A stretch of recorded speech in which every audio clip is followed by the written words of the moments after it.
Hello and welcome to NIAGA Spotlight with me, Tehmina Kaoosji. NIAGA Spotlight takes us through the week in economic analysis and future affairs. Now today on Analysis, our spotlight is on AI and the future of women in the workplace. Asia Pacific is moving into an AI investment super cycle, with AI projected to contribute up to $15.7 trillion USD to the global economy by 2030, and regional AI spending expected to reach $110 billion USD by 2028. Now, companies are scaling fast. Today, 78% of organizations already use AI in at least one business function. Now, here's the tougher question. As AI reshapes jobs, wages, and leadership pathways, who actually benefits in the workforce? A landmark new report from 9x9 warns that for women, an AI participation gap is already opening. Women still hold only 29% of AI-related roles globally, even as AI expertise commands wage premiums of over 50%. If gender inclusion is treated as an afterthought, the next decade of growth could be built without half the talent pool.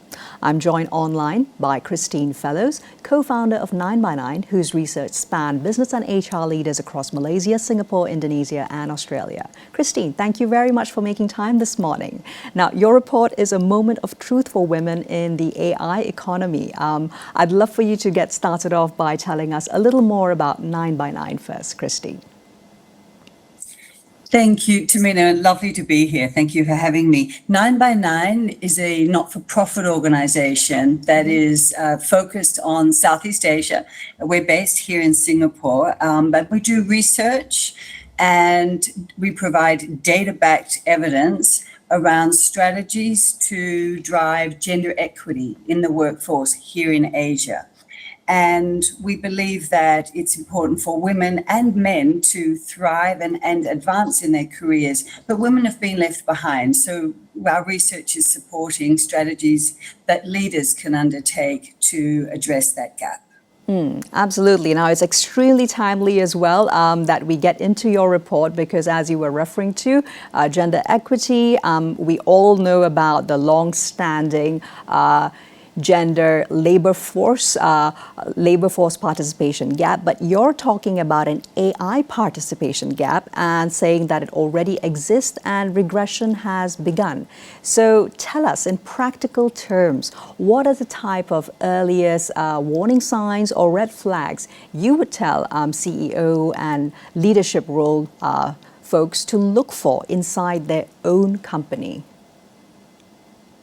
Look, there is a risk that women will be disproportionately impacted by AI as companies start to roll that out. So what I would ask CEOs to look for, or for any business leaders and managers, is as they're starting to undertake AI pilots and starting to build use cases in their organization, have a look at the gender skew of the teams that you're including in those. It's really important to put governance across the workforce share and to make sure you're measuring who is participating, because really in an AI world, who participates is going to benefit. I'd be looking at training. A lot of companies now are starting to do AI fluency training for their teams. I'd be looking at participation of women, seeing if women are dropping off, because the data shows that while women want to learn about AI, when they're asked to do it in their own hours, their caregiving responsibilities sometimes mean they don't have as much time as men. I'd be looking at internal mobility, who is being advanced and promoted into AI-enabled roles in the organization. There's some real signals around that, whose roles are becoming more value add in an AI world and whose roles are disappearing. Just make sure that we measure what matters around that. And the last thing, and probably the most important, I'd be looking for, as you're developing AI strategies, who is leading that conversation? Is there a business leader? Is there a tech leader? I'm sure there is. Where's the HR leader in the conversation? They must have a seat at the table so that they can address workforce impact at the same time that you're looking at the financial and productivity impact. So if I was a CEO watching this, what's the one metric I ought to be asking my HR lead, perhaps say come on Monday morning? I'd be saying to them, you need to be in the AI pilot team as we're building our strategies. You need to be looking ahead at what the workforce impact will be from these wonderful efficiency rollouts and expectations we have from AI. And you need to be mapping future skills and what our skills are going to the requirements will be in the future, and how we're going to be upskilling our workforce equally in that regard, just to make sure that women are fully participating in 5 years' time when AI is all across the enterprise. Basically, this is just early metrics and steps that can be taken so that the HR is not left to count how many women have left the team or left the entire company itself once the programs are done. Good. Let's move on into you telling us a little bit more, Christine, about this double exposure that the report mentions, meaning which women are underrepresented in AI-created roles and overrepresented in AI-disrupted roles. This is a clear, not just an emerging pattern, correct? Yes, there's really firm data showing that this has already begun, and it's structural. So women in Southeast Asia and in Malaysia tend to be more aggregated in roles that have a higher potential to be disrupted by automation. So I think that the impact of AI across the workforce will be roles will be displaced. They will be augmented, so there'll be AI-enabled roles. There'll be roles that will be created, as you mentioned, and also some roles that are protected. Women are going to be overrepresented in those roles that will be displaced, less likely to move into the AI-enabled roles, and they're deeply underrepresented in the new roles that will drive AI. To give you an example of some of those roles in Southeast Asia, the ones most at risk of automation are administrative and clerical roles, customer service, operations roles, junior analysts, any of the roles that require data processing, data analysis, data synthesis, data input. So, admin roles in finance, HR, legal, research, junior marketing roles. So there's quite a lot of scope there for disruption. They are the roles that tend to be more skewed to female workers. The roles that are the big growth roles in the industry are data scientists, data analytics sort of specialists, AI product management, AI infrastructure engineers, automation design, digital transformation leadership. We know, and I think you mentioned the data at the beginning, 29% of the AI roles currently globally are held by women. And that's a talent pool that people are going to start pulling on, and there are just less women there. Absolutely. And what would you say perhaps is the fastest intervention that might actually change women's employment outcomes? For example, Singapore, on one hand, is also on the Global AI Readiness Index, ranked highest in Southeast Asia, as well as second globally. Is Singapore doing something different, for example, when it comes to this? They are taking a very intentional and long-term approach, understanding that AI is going to be a transformation process that will affect all areas of business, and it will be very beneficial for the economy potentially, as long as the full population have opportunity to participate. And so they're looking at, and some of the suggestions, I guess, for an equitable and successful investment and commitment, nationwide to AI, would be looking at where are the at-risk roles, where are the skills of the future, how do we provide training to enable large populations of workers to be redeployed. How are we protecting and developing learning time so that all areas of the population have opportunity to be able to upskill and to grow with the AI revolution of the future. And that includes those most vulnerable, which will be women who are going to be more likely to be displaced and less likely to be in the high growth areas, but also the elderly. I mean, the seniors also will have great opportunity. AI is an extraordinary tool that democratizes technology. It gives all people an opportunity to be able to use this technology, in a productive way, without the requirement of knowing how to code. So it's really important that the entire, workforce comes with us on this transformation. Precisely, and digging a little deeper on a demographic, which is the Gen Z women and the so-called broken career ladder. Now, your report is also pointing to early career roles being thinned out by these AI efficiencies. Now, if that first rung disappears, who will be paying for that redesign? And basically, who will actually be ensuring that Gen Z women in particular aren't left behind? There's a lot of conversation, and quite honestly, Tehmina, it's everywhere in the world at the moment around the challenge with entry-level jobs. Entry-level roles, both for young men as well as young women, are really under threat at the moment because of, a lot of what's happening in technology, and is replacing a lot of those skills we just talked about. However, for women, it's particularly imperative that we find ways to redesign that first rung of the career journey, because we know that there are different challenges for women, and they're already having a tough time getting through that middle stage of career. So if we lose them at the beginning, then they're challenged to be found in the middle and not making it through to leadership. Some of the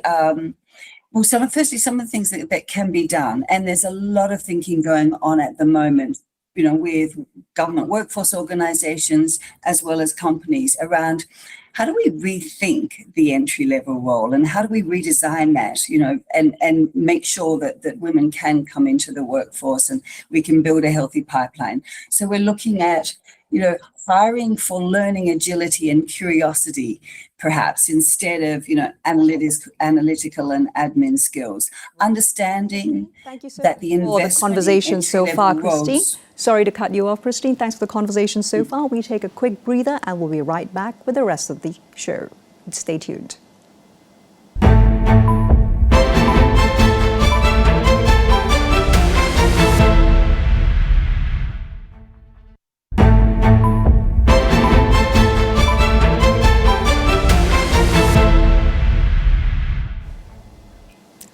Welcome back to NIAGA Spotlight, still with me, Tehmina Kaoosji. Today the conversation is centered around AI and impacts on women in the workplace, and I've had online with me Christine Fellows, co-founder of 9x9, a non-profit based out of Singapore that has just issued a brand new landmark report around this area. So we were discussing the impacts on Gen Z and in particular Gen Z women workers. We move now into looking at external hiring. Christine, so external hiring, particularly with regards to AI-related roles, is now outpacing internal growth. Now, many firms are going to be saying, we've got no time, we need the AI talent now. What is your response to that? I would say, if you are buying all of your talent in to drive your AI future, there are going to be challenges with integration, with equity losses that will slow you down later. External hiring is also going to drive deeper equity gaps in terms of gender, because women are going to be less represented in that external talent pool. Alternatively, really looking at an internal first approach where you're ring-fencing women from disrupted roles, where you're looking at internal mobility and upskilling, when you're bringing your workforce with you to be able to participate in the AI future. So it's an integrated approach, but the focus on upskilling and development is really key. Absolutely. So within, let's say, a 12-month window, which is also fairly a long time cycle given the speed of and growth of AI, what would then a gender-balanced AI talent strategy look like for organizations that are willing to take a look at internal first? Look, I would start with leadership, and I would tie leadership KPIs to internal mobility and to development of their teams. So I would want my leaders to be making sure, firstly, that they're measuring what the gender split is between men and women who are going into the development courses and who are investing in training to make sure that's equitable. But also to be making sure that they're remunerated proportionate to how they are developing their teams. Also then making sure that I'm identifying, potential women who I can move proactively into the pilots and the teams that are starting to develop the use cases around AI.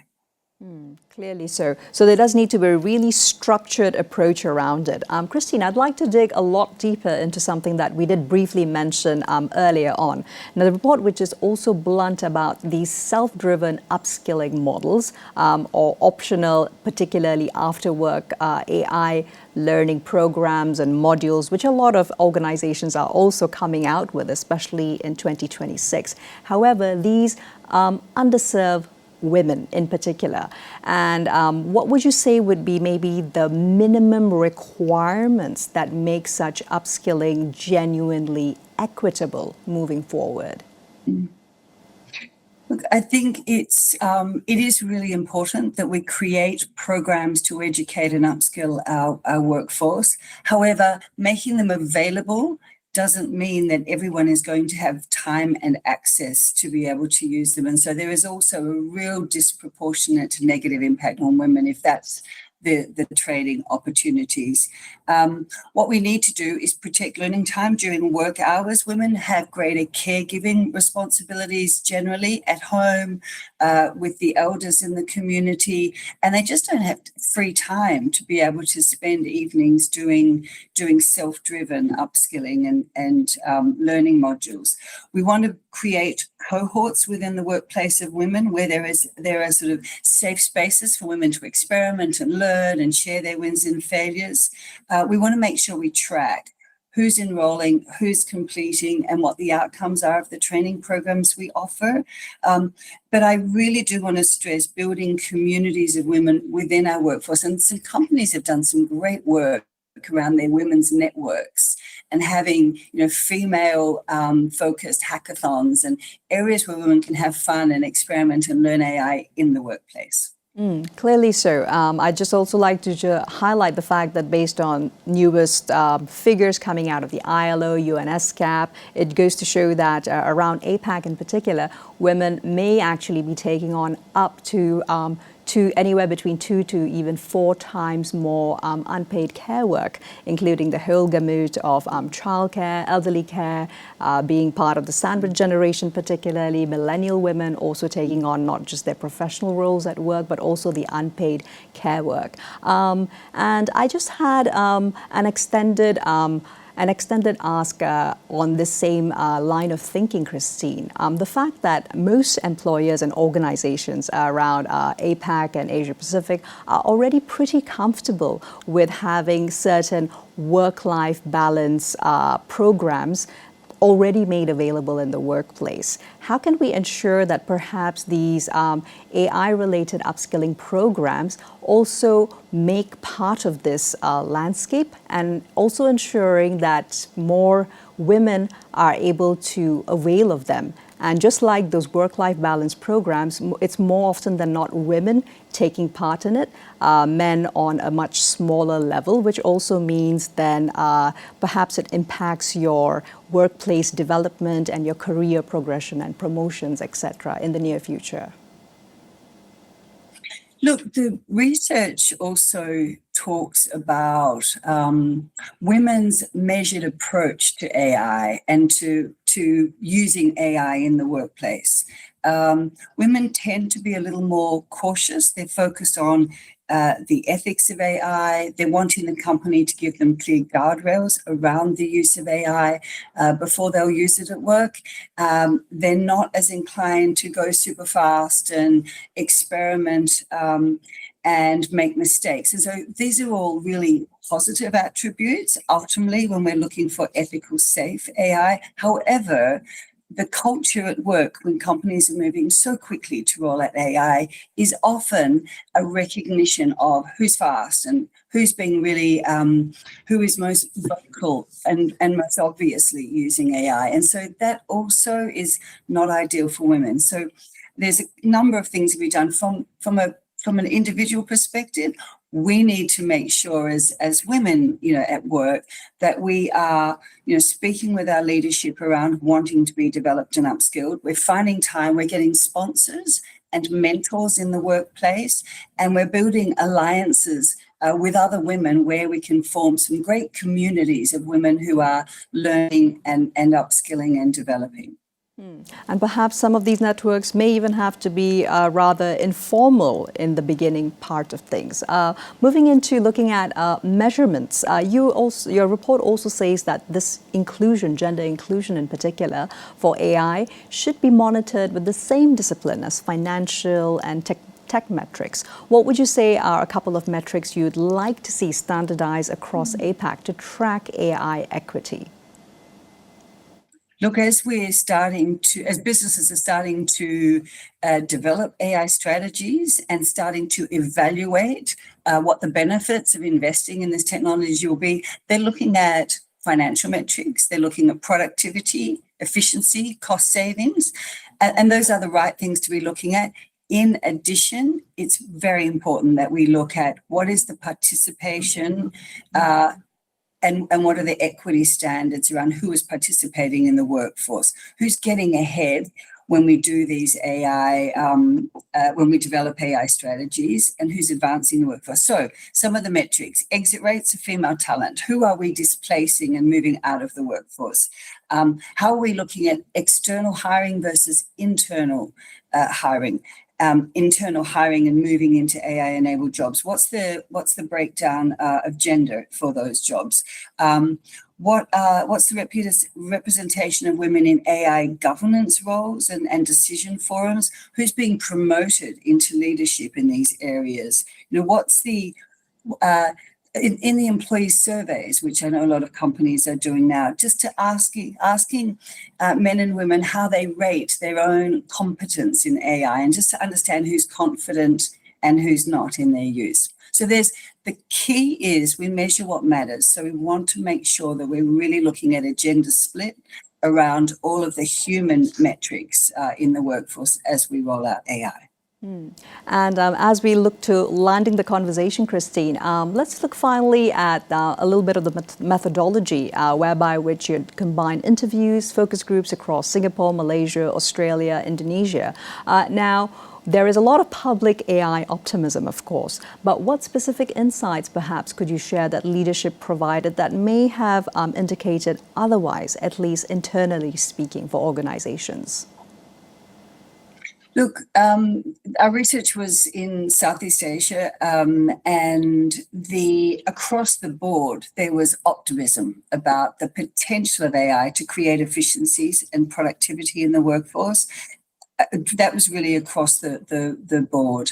The AI is happening faster than the people systems can develop, and so we use the term building while flying. There's a recognition for companies that they're taking on AI projects and they're testing and they're learning and they're doing pilots all over the company, but there's also a sense that the people metrics aren't in place. HR are not part of that journey. They're coming in afterwards to retrofit. And there's a lack of technical expertise for them to truly be able to participate in that strategic development piece, which is really important if we're going to want to embed equity in our AI transformation. Clearly, course correcting ought to start right now, actually. Christine, thank you very much for the enriching conversation. Your insights and the report, of course, makes the challenge plain. AI transformation will only deliver real value if gender inclusion is built in from the start. Thanks a lot for your insights. Now, in this AI era, workplace gender representation is a competitive strategy, and organizations must lead the way to ensure women have an equitable share in the evolving future of work. That's all we have time for today. Do join us next week for more economic analysis and insights. I'm Tehmina Kaoosji, signing off for now.